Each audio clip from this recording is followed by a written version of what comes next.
NFL on ESPN America. ESPN America, your home for live NFL.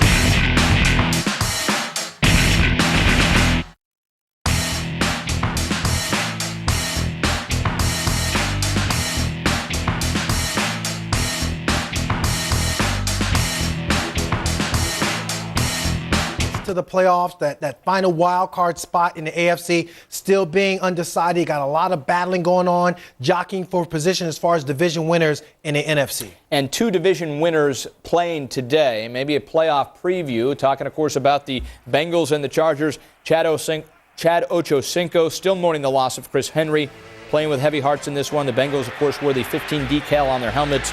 And Ochocinco coming through with a nice touchdown from Carson Palmer. Yeah, Antonio Cromartie got beat on a simple 9 route, and Chad Ochocinco explosive, but now here's where you see him just being emotional and caught up, missing his fallen teammate. Yeah, absolutely. Third quarter now, Chargers up 1, 14-13.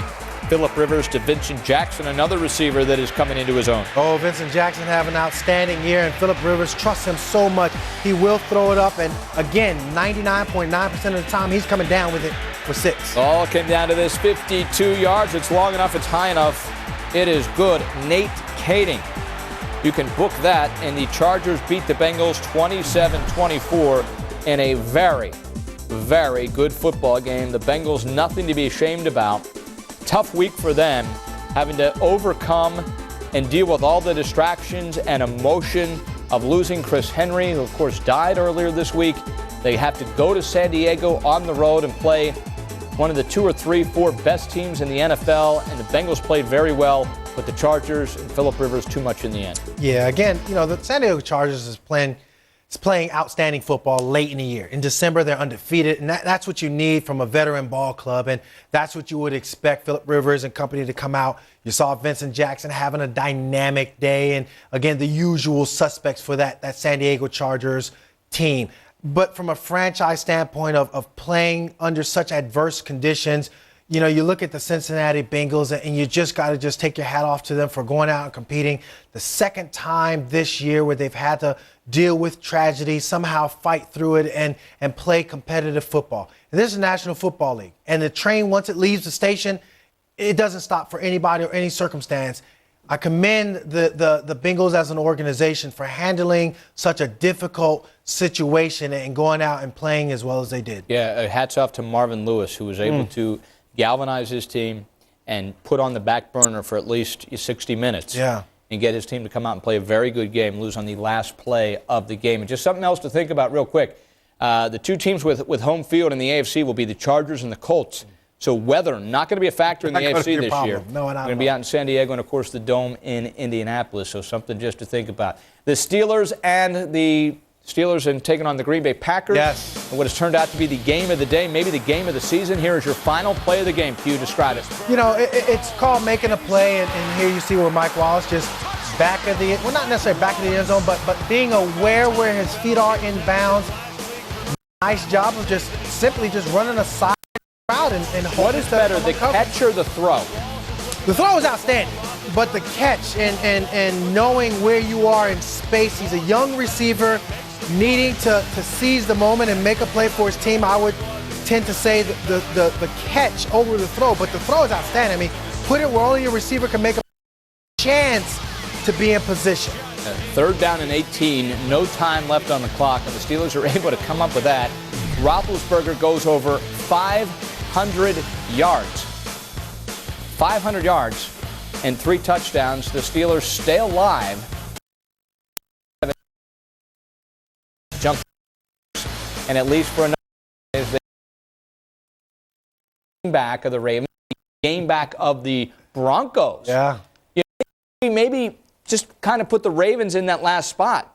Broncos got to win some games here. The Broncos have to win some games. Both of those wild card spots are potentially up for grabs with 5 teams now that are 7-7. Absolutely, and this is the fun of it all. Who's going to be strong enough and be able to finish ball games and lay claim to that 5th and 6th seed spot? And again, you look at the schedule, you would easily think that the Baltimore Ravens are in that position. But yeah, now all of a sudden, the Pittsburgh Steelers, who were left for dead, they still have life. They're still on life support. They get a huge win at home against a Packers team, which quite frankly had been playing outstanding defense as well as offensively. Offensively, they stepped up. But defensively, 500 yards of total offense. Dom Capers must be kicking himself because whatever mojo they had, they're now back to square one as far as trying to figure out their defense. And again, this is what makes it so fun to be in the AFC as far as that 5th and 6th spot. All right. The Ravens and the Broncos are both 8-6. Sure.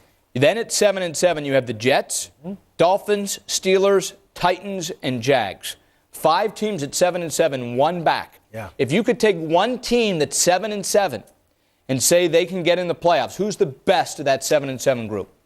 I would tend to lean towards the Dolphins, although their schedule is a difficult schedule. I think defensively they have what it takes as far as hard-nosed defense. I love the play of Chad Henne. I love how he's throwing the football around. And again, they got a strong running game in Ricky Williams. But again, that schedule is what kind of sticks out. I was like, I'm not too sure. And just simply put, I think the Pittsburgh Steelers just, hey, when you look at what they can do offensively, it keeps them in ball games. And that's what's so scary. I actually left the Texans out of that mix. So there's actually 6 teams. Yeah. 6 teams, now 7-7. Just 1 game back of the Ravens and the Broncos. Take a look at the next game. Hey, the Broncos have to go to Philly. The Ravens have to go to Pittsburgh. I mean, who's going? The Jets are going to the Colts. The Dolphins get the Texans, so something will be figured out there. The Titans have to go to the Chargers. It's going to be a big test. And again, these are all outside of the Eagles matchup. These are all AFC opponents. Guys are going to be knocking each other off. And again, from a Dolphins perspective, they should be feeling pretty confident about themselves and ready to take on a Texans ball club. Can put up a lot of points, but they haven't shown the type of moxie that it takes to really separate themselves as an elite ball club. In the final week of the year, the Dolphins actually host the Steelers. So it may even come down to that for both of those teams. Will be interesting. A lot of football to be played. Raiders and the Broncos. And this is the upset of the day that really allowed all this to the Broncos to come back to the pack. And let's give Oakland some credit. Brandon Marshall coming off that career catch effort. And here he is from Kyle Orton. It's a touchdown again. Marshall, the last couple of weeks, as good as anybody. Oh, absolutely. And he's a fantastic wide receiver, and you know that he's going to be making plays for your team. 39 seconds to go. It's Jamarcus Russell. I mean, the Raiders are starting anybody they can over this guy, but he got a chance and give him all kinds of credit, and then the defense comes up when they had to. Well, hopefully he can grow on that experience, and that's the biggest thing for Jamarcus, whether or not he can understand what it takes to be a professional in this league. Clock winds down. Tony Scheffler makes the catch, but as you can see, no timeouts. Cable and the Raiders pick up their the Raiders are 5-9. And let's give Jamarcus Russell some credit here, a guy that we've all piled on, and he probably deserves some of that. But when they needed him to throw a touchdown, he does, and the Raiders get a win 2019. Yeah, they did. An outstanding win. A team that Q has put in the mix is a team that could go to the Super Bowl. Ray Lewis and the Ravens have been as good as anyone the last couple weeks, dominating their opponent. Granted, it was the Lions and the Bears today, but Joe Flacco looking good today. Yeah, absolutely on point, and again, finding his favorite target in Derek Mason. And a tough one for the Bears. Now, the Bears, I'm not throwing them a life preserver here, Q, but they had major travel plan issues. And we just gave the Bengals credit for getting their team ready to play, getting their team emotional with all the distractions they had. The Bears had distractions of a different kind, were not able to get to Baltimore till late last night, but they were not ready to play today. They were not ready to play against the Ravens. They haven't been ready to play in a few weeks. You see the Bears up and down, and that's the... And how about the quarterback, Q? What do you say about him? 10 of 27, Jay Cutler, under 100 yards, and 3 more interceptions. What do you say? I just simply say that he's a Jeff George clone. Is that right? Oh yeah, strong arm, outstanding talent, but again, just from the neck up, he's not playing smart football, period. Wow. I mean, I've not heard you say that before. I said it last week, but you weren't watching the show, so you missed that. That. That's making a statement, though. I give you all sorts of credit for that. But Jay Cutler, 10 completions and 3 picks, and the Bears have fallen off the wagon. They are now 5-9. Lovie Smith, you have to be wondering about his security. Here's his case after the game.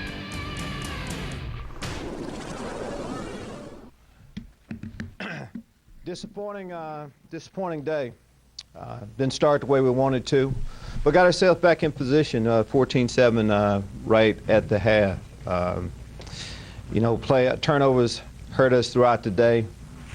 On the other side of the ball, we didn't take the ball away from them enough times. That running game got going a little bit, passing game. The game looked like, one team was playing for something and the other one really wasn't. Thought we had a good week of practice, did whatever we needed to do to get here. Thought I would see a better effort from us, better play from us, but we didn't get that. Injury-wise, Wale Ogunleye fractured his, bone in his lower leg. Besides that, I think we're in pretty good shape injury-wise.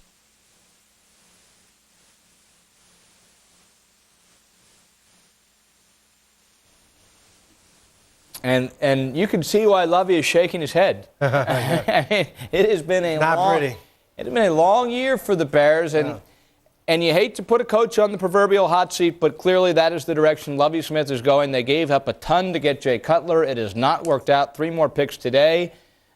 What does he have to do now moving forward to save his job? Well, I think the one guy that's probably going to come under the most fire is Ron Turner, the offensive coordinator. This is an opportunity to really develop your offense. You have a strong arm quarterback, and yet for whatever the reason, the quarterback has failed miserably. Your offensive line play has been in disarray. You have the injury to Brian Urlacher from a defensive mindset. You talk about Adewale Ogunleye. He's injured as well now. So, there's a lot of frustration going on within the organization, and I think it would be unjust just to say it's all Lovie Smith's fault. Well, his quarterback certainly what you would think would have to take some blame. 10 completions, 3 more interceptions. Here's Jay Cutler after the tough loss to the Ravens. The whole thing was, 2 early picks. We're moving the ball well. Just couldn't come up with any points, so it was a tough one. Was also the primary read on the 4th down and goal line? We just kind of wanted to see what kind of looks we could get, but he was definitely up there. Is that a high enough percentage pass in that situation? I think so. On the deflected interception, just explain a little bit of what went wrong. The ball was deflected, and he caught it. So it was a good play by him. Jay, I don't know if it's been attributed to you or someone snake bitten has been a word to describe your season. Would you agree with that? Is that summing up? Oh, you get some breaks, you don't get some breaks. It seems like we haven't got a lot of breaks, but a lot of it falls on myself and the rest of the offense as well. How do you stay motivated for the next 2 games? Oh, it's hard. There's a lot of character, there's a lot of pride in that room.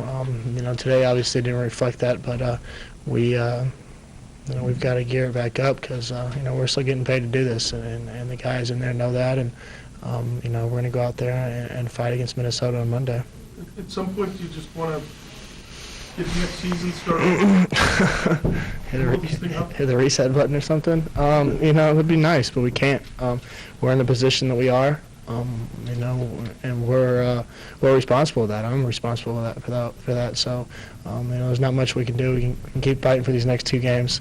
Try to get something out of it, try to salvage something out of it, and then start preparing for next year. Are you confident the decision makers, Jerry, all the people still feel very good about building this around you? I hope so. I hope so. I think we've all watched the film in that building. We all understand what's going on, what we need, what we don't need. I think we're heading in the right direction. We're going to get we're going to get it fixed, and hopefully I'm still around when it happens. Is it difficult when there's speculation about job security for coaches? Oh, you know, it's how it goes. You're never safe in this league, especially when you're losing ball games or you're not playing to the level that you're expected to. So that's how it goes. That comes with the territory. Everyone in that locker room understands that. Jay, can you blame any of today on the schedule disruption? I mean, we got here in plenty of time. Everyone was rested up. Everyone was ready to go. You know, we're professionals. We know that there's going to be some bumps in the road, but you know, it's not like we came in 2 hours before game time. We came in plenty of time last night, so we were ready to roll. Jay, how concerned are you that things seem to be getting worse coming into the second half of the season? You know, it's definitely a concern. But we're still doing some good things on film. We need to build around those and just keep trying to go in the right direction offensively. And you get a tough one from Jay Cutler for sure. This comes from Carl, and this question for you, Q, Sports Nation. Even with a more established wide receiver group, why does Jay Cutler still struggle? Well, I think this receiving group is not as accomplished as the one in Denver that he left behind, but you know, I just think sometimes Jay Cutler believes in his talent more than he believes in the process of playing the position of quarterback. I think there are times where, you know, he'll see a guy who is double covered or there's a tight window and he's believing in his arm that I can get it in there, as opposed to a live to fight another day mentality and know that there are going to be other opportunities to make big plays.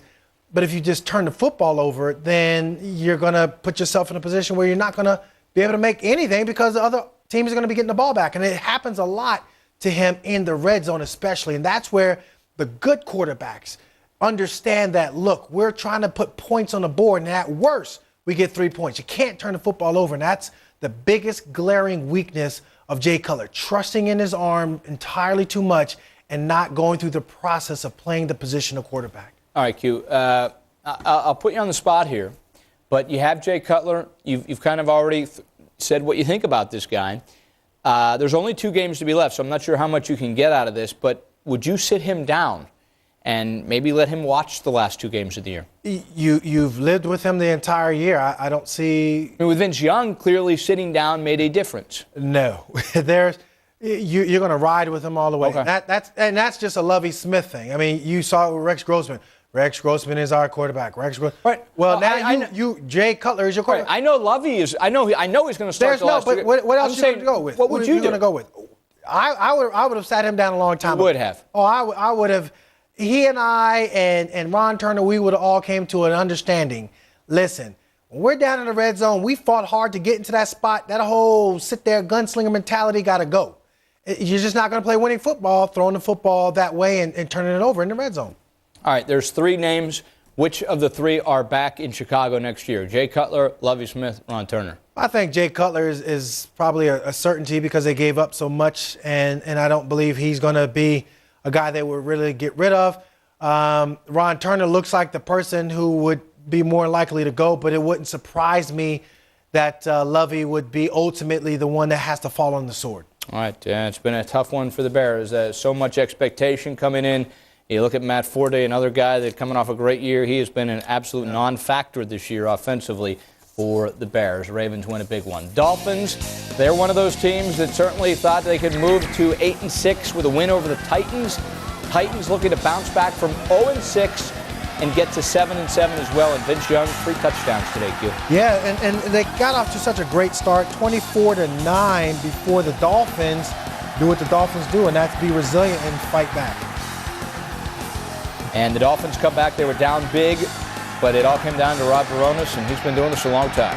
Yeah, Rob Baronis is such a clutch kicker.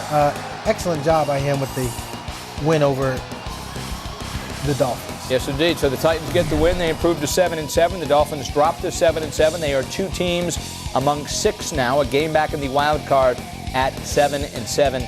Titans win it 27-24. For the folks watching on ESPN International, we bid you a goodbye. Enjoy Sunday Night Football. And for the rest of you, we are back after this with much more from the NFL and the latest on Kobe Bryant and the Lakers that are looking to continue to push on this evening. Kobe already with a big game through 3 quarters. We'll check in on the Lakers when we return. You are watching The Blitz, presented by Miller Lite.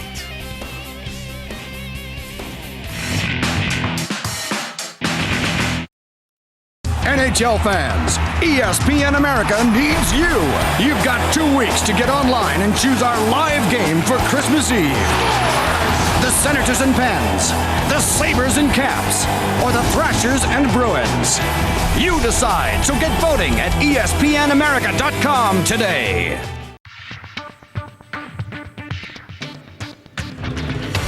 Warner with it, gonna throw end zone for Urban. Touchdown, Cardinals. Warner gonna go deep, far side for Preston, and Steve caught it. What a great throw by Kurt Warner. Warner to throw, hit as he fires deep downfield and caught Bolden, touchdown.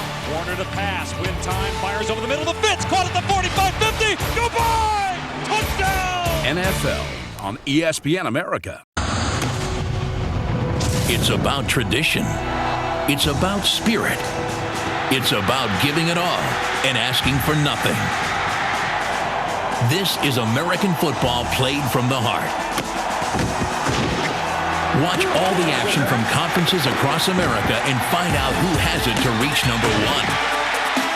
It's intercepted. Touchdown. Can the Florida Gators defend their national championship? Or will this year be the year of the Ole Miss Rebels, Alabama's Crimson Tide, Penn State Nittany Lions, Oklahoma Sooners, Texas Longhorns, LSU Tigers, or a surprise contender?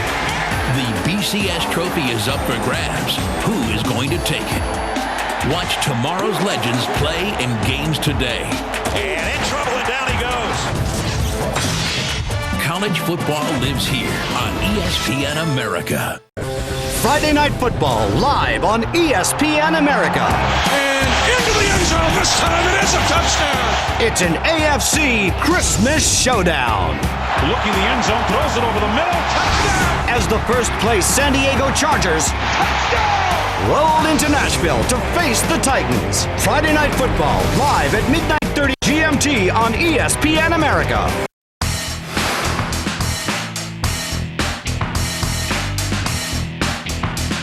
We are in Charlotte, North Carolina, as Brett Favre and the Minnesota Vikings take on the Carolina Panthers on Sunday Night Football.